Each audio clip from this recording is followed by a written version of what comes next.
Jerusalim Postun məlumatına görə Ermənistan Xarici İşlər Nazirinin müavini Van Kastanyan ikitərəfli münasibətlərdə yeni səhifə açılması imkanlarını araşdırmaq məqsədi ilə bir sıra görüşlər üçün İsrailə səfər edib. Ermənistan və İsrail arasında normal münasibətlərin qurulmasının real imkanlarını Kaliberə verdiyi müsahibədə İsrailli jurnalist və tarixçi Şimon Briman şərh edib. Yerusalim-Bakı xətti bizim üçün hər zaman prioritetdir. Yerusalim-Yerevan xətti isə bir çox səbəbdən yalnız 3-cü dərəcəli istiqamət sayılır. Azərbaycanla bizi strateji tərəfdaşlıq, eləcə də ümumi geosiyasi və biznes maraqları birləşdirir. Ermənistan isə İsrail üçün az maraqlıdır. Üstəlik o, İranın müttəfiqi və çox vaxt hərbi xarakterli olan İran yüklərinin ötürülməsi üçün hava bazası kimi potensial təhlükə yaradır.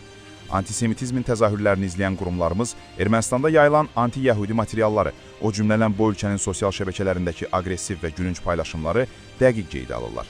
Yerusalimdəki erməni icmasının bəzi nümayəndələrinin anti-İsrail bəyanatları da vəziyyəti daha da gərginləşdirir. Bütün bunlar İsrail və Ermənistan münasibətlərinin mövcud səviyyədən daha yüksək mərhələyə qalxması üçün heç bir şans qoymur, deyə Briman bildirib.